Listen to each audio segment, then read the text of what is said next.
This toy had been in storage for years. A small stuffed elephant with a wind-up music box in its belly. When you twisted the knob, it would play this slow, tinkling lullaby. Something generic but sweet. My son used to fall asleep to it every night when he was little. He's 15 now, sleeps like the dead with earbuds in and his door locked. The elephant hadn't seen daylight since we boxed up the nursery. A few weeks ago, I was digging through old bins in the garage, trying to clear space.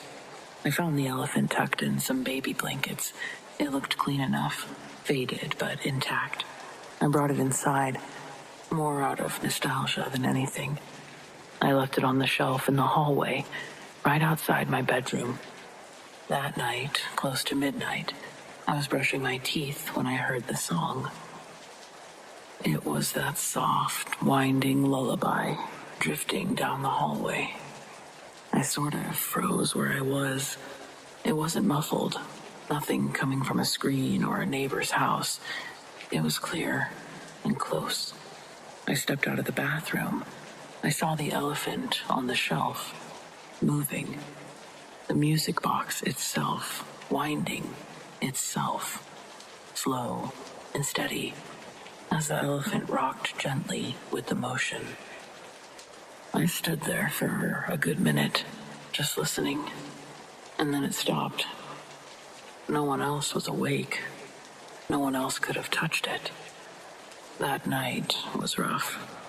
The next morning, I moved it to a box in the closet. I haven't heard it since, but every so often, I check to make sure it's still in there. Just in case, I guess.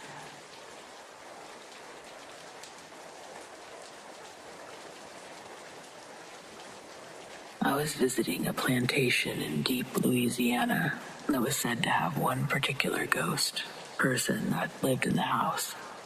They explained the evidence to us on the tour. Mysterious hand marks on mirrors, furniture that moves in plain sight, etc. The tour guide pointed out this opened secret door that this person used to use to go upstairs to their bedroom. They invited us to look at the staircase inside. While I'm looking around, the tour group leaves the building without me noticing. As I'm trying to find my way out of the house, I hear this slow creaking. I turn around and see the secret bedroom door slowly closing itself. No one else in the house, no breeze, no windows nearby, no machinery, just slow closing. I ran to find the tour guide. She told me that doors open and close by themselves, even the really heavy sliding doors, all the time.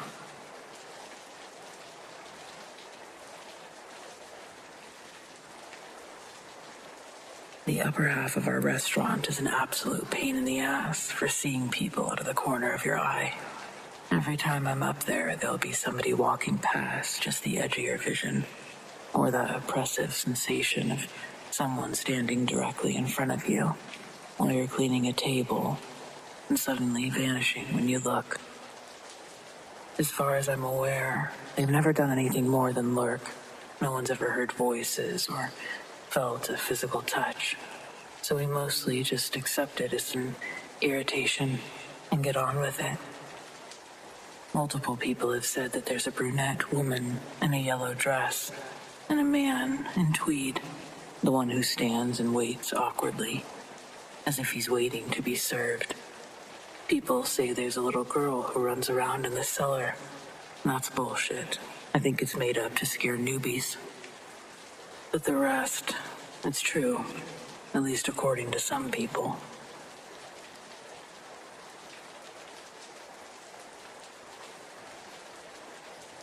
I have quite a few experiences I can't explain, but this one happened just yesterday. I was looking out at the mountains. I live on another mountain, so it's a great view. I was looking from my window when I saw some people walking down the side of one. Very clearly humanoid figures.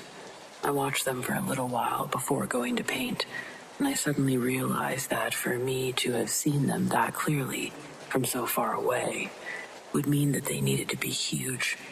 I rushed back over, but I didn't see them again. That's not the first time something similar has happened since I moved here either. As crazy as it sounds, I'm starting to think that there's giants in these mountains.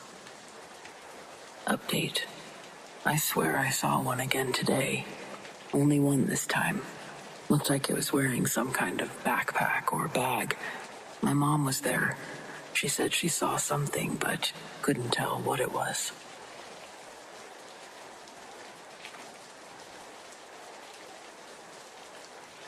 A few years ago, we were looking to buy a new house. I found the home of my dreams, 1890s Victorian, wraparound porch, original stained glass and parquet flooring. One of the upstairs bedroom had a huge Monopoly board painted onto the hardwood floors, probably from like 70 years ago at least. It was in our price range, in a great school district for my daughter. So we visit the house and it's heavy, like an oppressive feeling.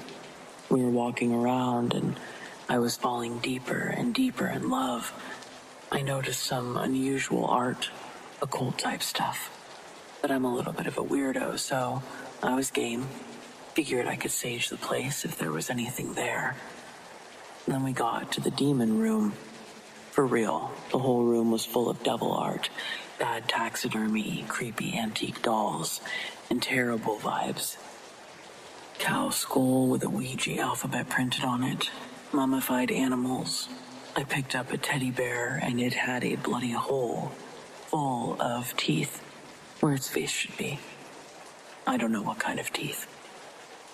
This whole time, the realtor was just standing outside the room, sweating and looking mortified. I'm giggling a bit because, once again, I'm a weirdo, and I asked if she knew this was all going to be here. She was as surprised as we were, and she couldn't wait to leave. We walked around a little more. I was completely smitten, and we left. Husband and I talked about putting in a bid. The next day, I was sick.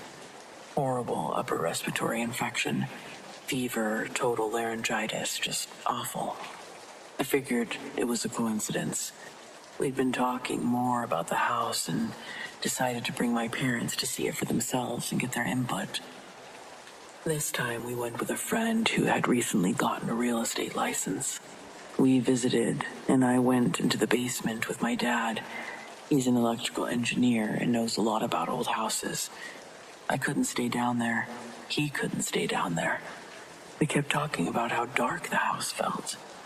But we all agreed it was gorgeous, and it looked to be in really good condition. It was a good candidate. This time I went home and was hit even harder. The next day I woke up with what was later diagnosed as strep throat and pink eye. I took that as my cue, and I didn't go back. The house eventually went off the market.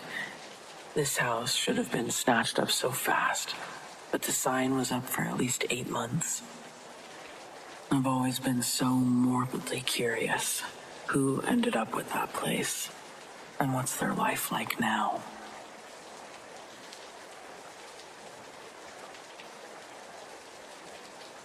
I was 20 when this happened, but even now, over 10 years later, I won't let a Ouija board in my house. I won't even touch the box.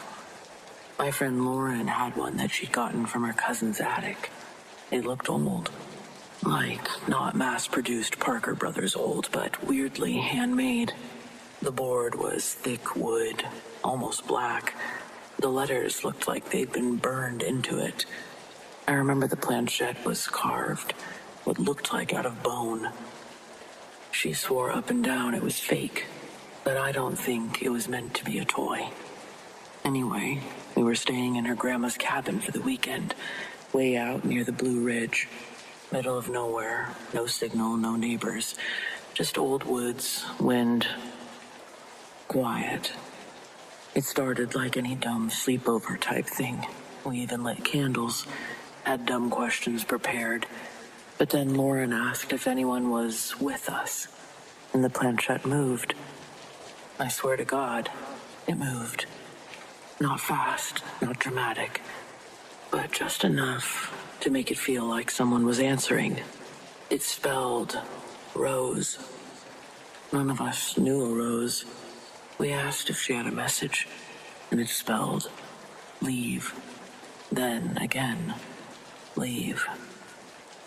Lauren thought it was funny, like the ghost was a dramatic movie villain or something, but something about it didn't sit right with me.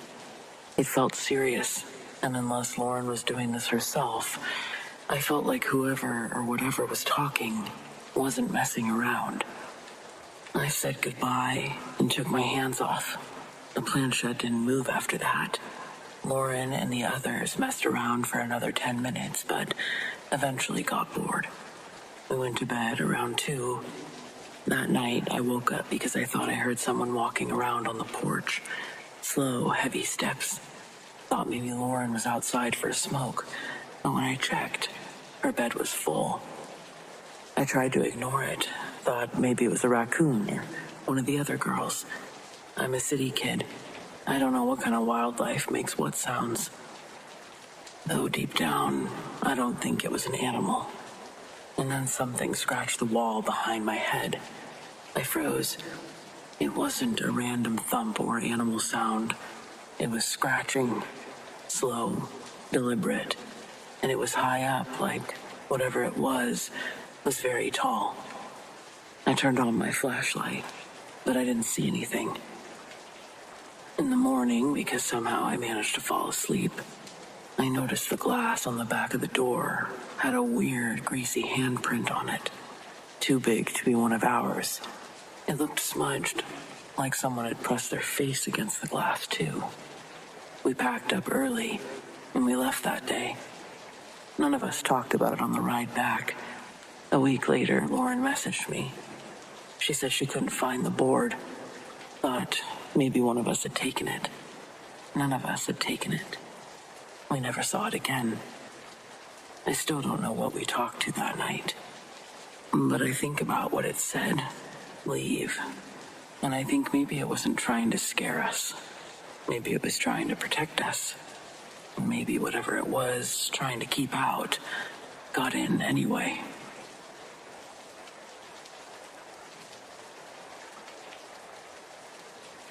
This isn't my story, but a business friend once told me that he went to Washington for a meeting with some government officials one year. After his meeting, he was walking through this park towards his hotel, and there were a bunch of children on a school trip running around everywhere. As he was walking, he noticed this lady in a long blue overcoat. She was walking towards him on the same path. As she gets closer, she asks him for directions to a place, and he pulls out his map to show her. Eventually, she starts asking what he's here for, and about his family, etc. Eventually, she says, "Steve, do you have anything to be thankful for?" He found this to be an odd question, but he replied. She then asked if he was worried about anything. He responded, "Yeah, I just want my daughter to have a healthy child, because she's pregnant right now." The lady then says that she would like to bless Steve. He thinks this is weird, but doesn't want to be rude, and he accepts it. She places a hand on his shoulder and does a blessing. They say their goodbye and start walking away. Steve then turns around after about 3 or 4 steps. He looks back and the lady's gone. He can't see her anywhere in this massive open park. He also realizes where there were kids and people running around him before, there's like a 200-foot radius around him with no one in it. He's convinced that he was touched by an angel or transported somewhere temporarily. He's not really religious either. Just a crazy experience.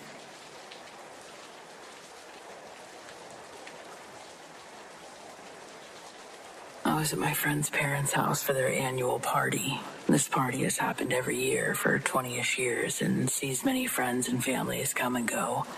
Their house is relatively old, built in the 1910s or 20s, and they have stories about resident ghosts, but they're always considered friendly. Before the party was really underway, I was outside with my friend's boyfriend, and this was his first time at the party. I was maybe 10, 15 feet in front of him, drawing on the sidewalk. We were facing each other, but not talking or anything. There was no one outside except for a small group of people loudly talking, maybe a block away. I very clearly heard a loud whisper, "Hi," in my left ear. It was a loud whisper, like when loud people try to whisper and it comes out breathy but still loud.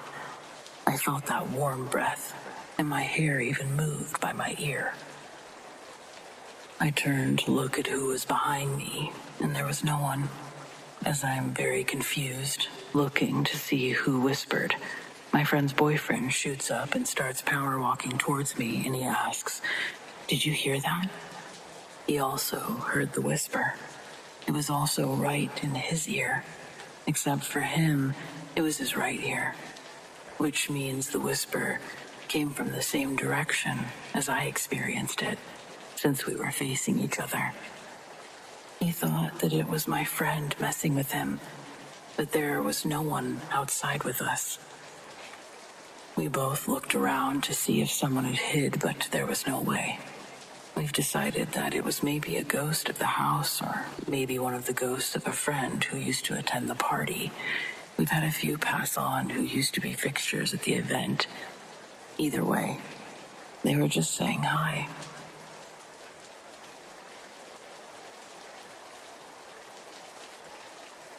The night after my mom's funeral, the porch light wouldn't turn off. I flipped the switch inside the house, nothing. Tried unscrewing the bulb. It stayed lit and then just kind of popped. I even checked the breaker in the garage, thinking maybe it had shorted and fused somehow. Everything looked normal. I left a bulb in it. It stayed on all night. Every night after that, too. Same thing. The porch light just glowing. Stopped trying to fix it after a few days. It became a weird sort of comfort, honestly. My mom used to say, "Leave the light on so you can find your way home." A few weeks had passed. On a rainy Tuesday, I came home, late, tired. As I was locking the door, I said out loud, "You can rest now, Mom. I'm okay." The next morning, the bulb had burnt out. The switch worked fine. The breaker untouched. No power issue. I replaced the bulb, flipped the switch, and nothing. The porch light hasn't worked since.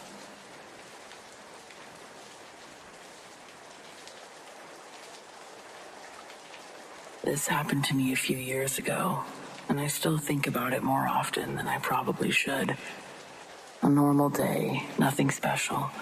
I'd just gotten off of work and was heading to the bus stop. Same route I always took. Down Main, past the diner, up to the corner across from the Walgreens. I remember being a little out of it. Not tired exactly, but zoned out.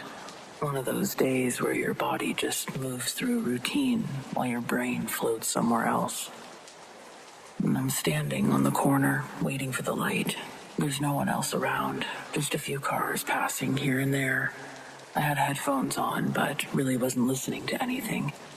The walk signal flickered on, and I stepped forward without looking.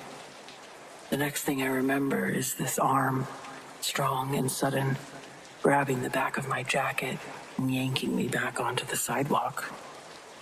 And then, whoosh, this car flies through the red light, easily doing 50, maybe more.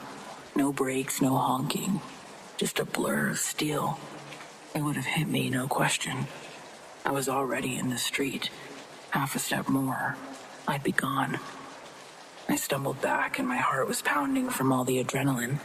I spun around to thank whoever had pulled me, and there was no one there. Not in front of the shops, not down the sidewalk. No footsteps, no sound. Nothing. I even said out loud like an idiot, "Hello?" Nothing, obviously. I stood there for a good 5 minutes, completely frozen. Not because of the car, not even because of how close it was, but because I knew that I hadn't just been alone. Not before it happened, and maybe not now. I felt watched. Not in a creepy way, in a present way. like someone had shown up just long enough to stop me from stepping into that intersection and then left before I could see them. I've tried explaining it to friends, and they usually joke about guardian angels or say, wow, lucky break, but it didn't feel like luck. It felt intentional, like someone had been following me just for that moment, and once their job was done, they just didn't need to stick around. I don't know who or what saved me. I don't think I ever will, but I'm glad it did.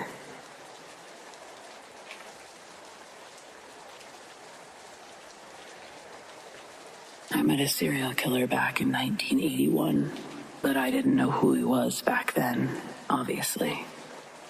One night I went to a neighborhood bar with my friends. I had never been to this bar before, and I haven't been there since. I met a guy that night named Joe. He had a nice smile, good conversation, so I gave him my phone number. He told me that his cousin had said to him that I was the kind of girl he should be looking for. We made a date for the following Saturday. He never did tell me who his cousin was, probably because it was a lie.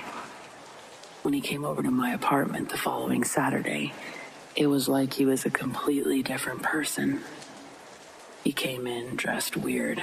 I swear, he was wearing 2 pairs of pants or something. It was strange. His clothes were dirty. What's worse is that he smelled horrible. He was sweating profusely, smelled like rotting meat. What the hell did I get myself into? I kept thinking. He and I went to a fast food place for lunch. That was literally our date. He had nothing else planned and apparently expected me to pay for my food. Oh well, I could manage $6.50 at the time. Once we finished eating, he had no other plans, but he asked if he could shower at my house. I told him, unfortunately, that wouldn't work because my shower wasn't working, which was a lie. I explained that I'd showered at my gym until it was going to get fixed. Without a word, he got up and left. Luckily, I drove myself, like we'd each taken our own cars, so I just went straight home. My sofa was practically ruined. His sweat had literally stained it, and the stank he left behind was unimaginable. I took off the cushion covers to wash out the smell, and I shampooed the rest of the upholstery. Eventually, the stink was gone, but it took the weekend. By the end of that same weekend, Joe left a nasty message on my answering machine, calling me a bitch, and I, thankfully, never heard from him again. At least I don't think I did. He never left another message. How about that? Well, fast forward about 15 years. It's the early 90s, and a serial killer is caught while working at a nearby pallet company. The man had hidden the bodies of several people on the premises and claimed to have killed more. He bragged about cannibalism, claiming that he had served human flesh at a roadside barbecue stand for a while. His victims were usually prostitutes and vagrants, who were easy marks, in his opinion. I did not make the connection immediately as I was reading, but I hadn't seen the man's photo. Though, while reading, I noticed some things that struck a chord in my memory. The man used to frequent the bar that I referred to in the beginning of my story. Then, the photo. Even 15 plus years later, I'd never forget that face. He went away for his crimes for years, and it makes me sick even to this day. Thankfully, he was locked away forever. Joe Matheny died in prison on August 5th, 2017.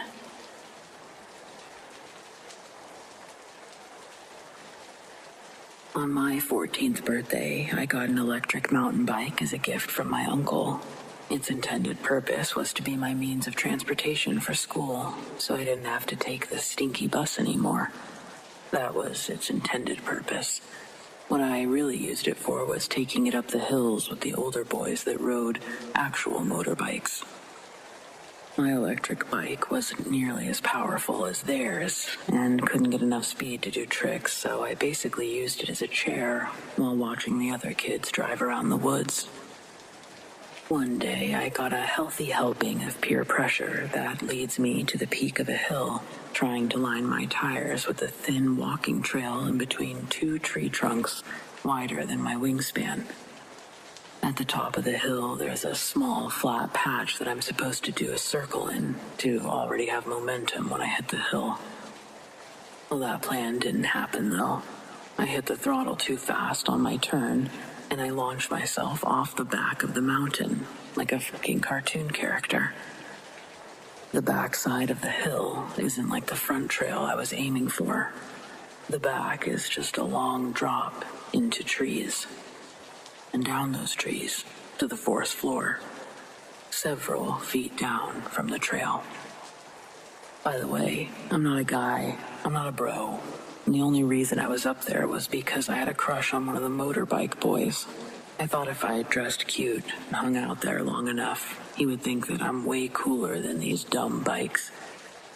So, zoom, here I go off a fucking cliff. Before a tree branch bonked my lights out, I remember my last thoughts were, I'm gonna die now. What a lame way to go.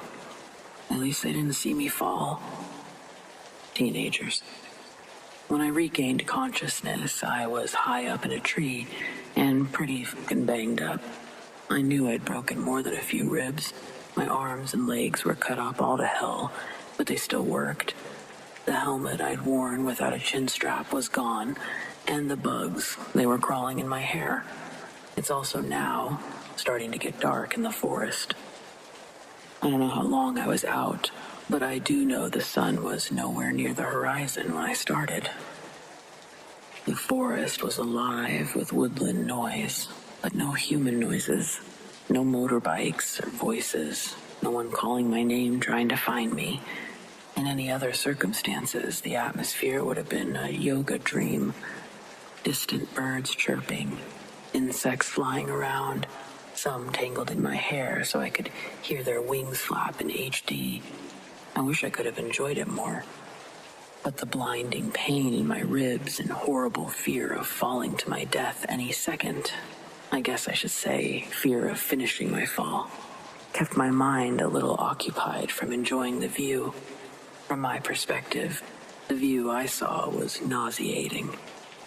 Panic and disgust were induced from knowing that I would have to somehow scale my ass down this tree. I've never climbed a tree up to this point. I didn't climb this one. I had no clue how to get down or what I was going to do. Where's my phone? Gone. Where's my DC slip-on shoes? Gone. They slipped off. It was brutal, crawling down one branch at a time. I'd slowly move my weight from branch to branch, making sure they could support my weight. I didn't know that would have been the easy part of my escape from the tree. Halfway down, the branches just stop.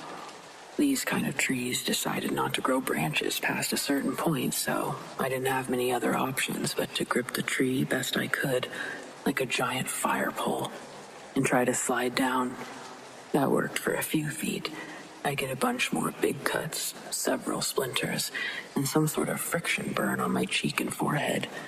Then, my crescent hold lost its tightness, and I fell at a diagonal angle backwards the rest of the way down. As I crash-landed on the forest floor with a massive thud, an electric surge of pain jolted through my body like a lightning bolt. The impact aggravated my already fractured ribs, so now gasping for breath was added to my list. The noises in the forest grew louder, reverberating through the towering trees, and then quieting down entirely. Then back to a symphonic forest melody, over and over again. I knew something was wrong. Aware of the urgency to secure some sort of safety, I battled with my weak and seriously bruised physique, summoning every drop of strength that remained in my slowly emptying tank. Weakly, I hoisted myself up, relying on the sturdy support of another nearby tree. Everything hurt, but at least my legs weren't broken. The darkness of the night had now engulfed the forest entirely. Each rustle of leaves or distant hoot of an owl, everything was scaring me suddenly, especially the thought that I might die out here. I had no idea where I was exactly, or what was going on with my head, my body. I persevered through that pain, but I realized I was only getting myself deeper into the labyrinth of the woods. The forest seemed to enclose around me, while the wind was relentless. Just as I started to lose some hope, a voice inside me told me I couldn't stop. It wasn't a real voice, just a strong feeling. But then, just a short time later, I could hear a voice in the distance. Finally, someone was saying my name. As I stumbled through the undergrowth, it almost felt like I was drunk. My steps were uneven, my breathing labored, but if I could just make it to the voice, I knew I'd be okay. I saw a flicker of light. It caught my attention due to the total darkness surrounding me. I pursued this little faint glow, hoping it was leading me out of the woods and not further into it. Then, I heard the voice again. It was only the second time I realized I didn't recognize the voice. It certainly didn't belong to any of the boys that I'd come with. It was a woman's voice. The unsettling noises of the forest gradually fade into the background, and I fixate on the beacon of light and the voice calling my name. Then, suddenly, everything went dark. I could feel myself falling, and then I could feel someone catch me. This time when I woke up, I was in a petite clearing. There was light again, but this was different than the guiding light that was just in front of me before I ended up in the clearing. This light was coming from the moon, which to my surprise, I could see now.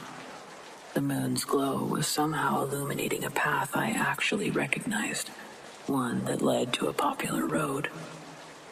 I was in heaping pain, but still, relief washed over me, knowing that any form of civilization was finally within reach. Fueled by determination and a little bit of spite for being left here to begin with, I pressed on. Finally, I reached the road, and a car materialized in the distance, its headlights cutting through the darkness. Suddenly, my distrust for strangers disintegrated, and I was frantically waving my arms. Thankfully, I captured the attention of the driver, who after pulling over immediately rushed to my aid.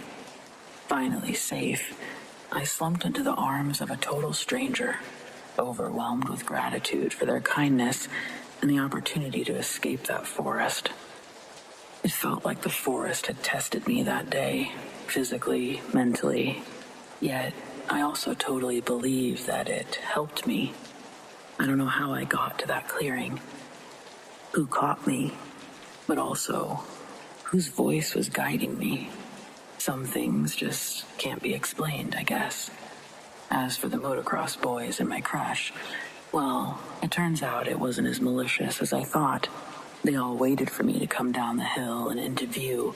I just never did. They went back up the hill to look for me, eventually. But since I'd literally fallen off the trail and was completely out of view, they all assumed I had chickened out and went home to save myself the embarrassment. None of them knew I was missing or injured. So, without that voice, I don't know where I'd be right now. But I bet it's a lot worse off. I joke nowadays that Mother Nature herself saved me. I guess I'm only half joking, though. Reality is I'll never know. But I'm forever grateful.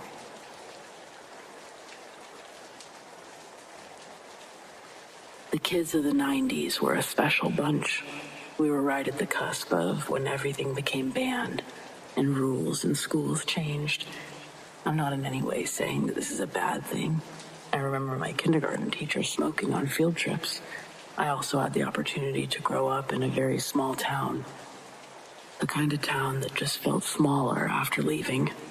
A true stereotypical town where every teacher gives the athletes a bunch of extra credit work, the same extra credit work, so that they can keep turning it in over and over to legitimize their passing grade in the class.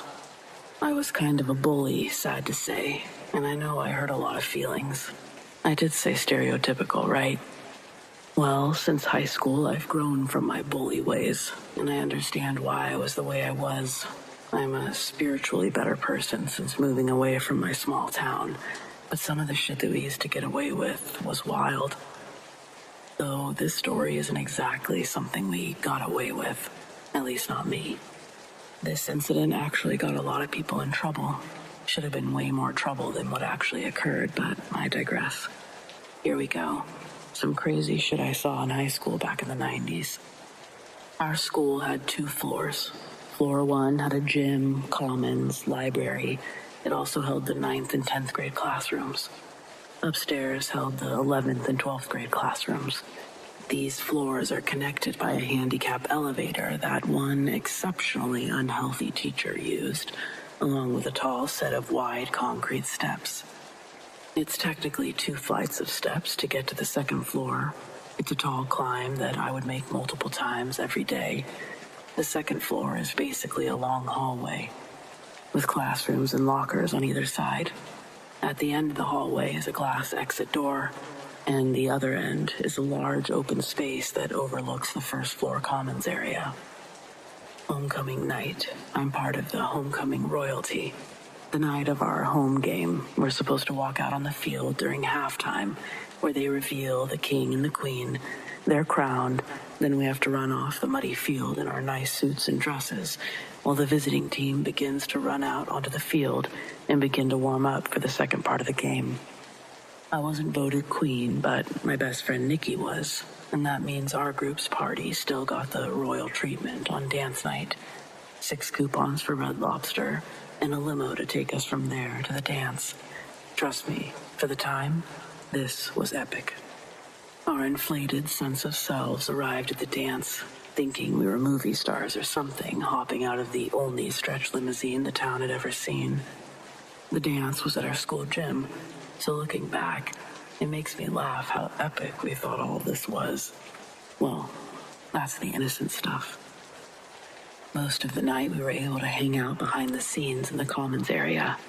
It wouldn't be until later that we'd be walked on stage and do some grand gesture. Another thing we inflated into oblivion. Egos were at full capacity that night. But before all of that, before the grand royal entrance, all of us were hanging out unsupervised in our designated back area. Some of the boys were throwing a football up and down the 2nd floor balcony. Every so often we'd peek out at the crowd and laugh at all the other kids having a good time. You know, because mean. In reality, they were actually doing what they wanted to, whereas I got to see 2 meatheads throw a football at each other. When I heard Spice Girls come on, Nikki and I joked, pretending to know and lip-sync all of the lyrics and dance moves from the music video. Then in runs a freshman that's also on the football team, but not on homecoming court. He was sent to tell us all that we need to be ready on floor 1 in 10 minutes. He announces to the group, and the homecoming king, a slightly not sober one, I might add, looks over the banister and tells the kid to come upstairs. The kid does so, running up the tall flights of stairs to reach His Majesty. When he gets to the top, he walks over to where Nate's standing. Then Nate points a finger in the kid's direction, and he says, "Freshmen, do a dance for our enjoyment." He starts moving around along with the beat of the music through the wall. After a minute, Nate tells him to stop and face the people below. The freshman turns and looks down to us lounging in the 1st floor commons. We all jokingly boo the kid. Then Nate comes up behind the kid and grabs him off of his feet, holding him like a baby, and then lifting him over the railing of the balcony. Below, we all think it's the funniest thing ever. None of our combined teen brains could predict whatever could possibly happen. Then, my stomach dropped when the kid's awkward laughing changed to screams for Nate to stop, and begging him to be set back down. As Nate holds the struggling freshman over the railing, he calls out to the crowd, asks if the kid's dance moves appeased us. There's a mixture of laughter and thumbs down being thrown in their direction. He tells the freshman, "Well, you heard him." Then he acts like he's going to toss the kid off. This joking jiggle makes the kid squirm so fierce, he actually managed to push himself from Nate's arms while he was still suspended in the air. Nate drops the freshman, and all of us watch in shock as he drops. His legs hit the trophy case, and he spun like a helicopter landing on the ground with a loud smack bounce. The freshman's arm stiffened out in front of him, then he went limp on the ground. By now, I was in a full-blown panic. Everything happened so fast, I couldn't believe we'd just seen that. My first thought was to grab an adult, but as I see Nikki already en route, I decided to see if the kid was okay. Nate stays upstairs, looking down at what he'd just done. He keeps saying, "I didn't mean to drop him. It was an accident," over and over again. The kid was conscious, but I told him not to move. I wasn't sure if that was the right thing to do, but it's the only thing I'd ever seen any medical professional tell someone to do after a fall. Minutes after the kid's fall, teachers and chaperones are swarming the area, telling all of the kids to leave. There's an ambulance parked outside the gymnasium, and medics are running through the dance, bringing the rest of the evening's festivities to a halt. Literally, the least cool thing anyone could do, and we did it. We have to tell the medics and the principal what happened, and that night, police arrest Nate. He's out by the next day, and that Saturday morning, police were now at my door, taking me in for questioning. If the kid died, they had a murder case on their hands, and they were looking to wrap it up quickly. Homecoming King Nate told the police that I coerced him into putting the freshman in that predicament, giving the thumbs down and telling Nate, and I quote, "Drop him backwards." This obviously wasn't true. The other kids they interviewed also had stories in line with mine. But Nate was our big football star. He had a game the next week and scholarships to any college he wanted. The staff couldn't very well let him go out like this. When a few of the faculty that were chaperoning the dance were interviewed, it was mentioned that I was a troublemaker and a bully. Nate had been manipulated into fulfilling my orders to drop the child for my sadistic enjoyment. It was absolutely fucked what they pulled on me. Nate was able to walk away from this with his reputation squeaky clean. The kid survived, and it was all ruled an accident in the final report. But I was thrown to the wolves so that freshman's parents wouldn't go after the school any further. They wanted blood for their child, and I was chosen for the chopping block. I wasn't allowed to attend my graduation, and with bullying and hazing on my records, the few colleges I had wanted to attend, I'll turn down my letters of interest I'd written in hopes they'd overlook those red-inked words. One college, last on my list, and probably last on a bunch of lists. They let me in, but the sororities saw me as a risky pledge, and I had to live in a dorm the year and a half I attended.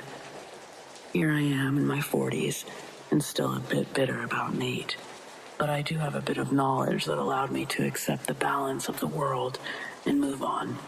Plus, I got myself a whole new group of friends, a whole new outlook on life after this whole thing happened. I was determined to be nothing like I was, and to make sure the company I keep reflects my own values, and so on. That's what growing up is about.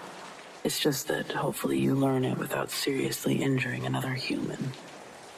Also, I'm not proud this makes me smile because I'm not a sociopath, but Nate's sophomore year of college, he blew out his knee in the first game of the season. Did it change my situation? Not in any way. Did it change Nate's? Yeah. And somehow, some way, my injustice was righted. Hakuna Matata, but only after revenge.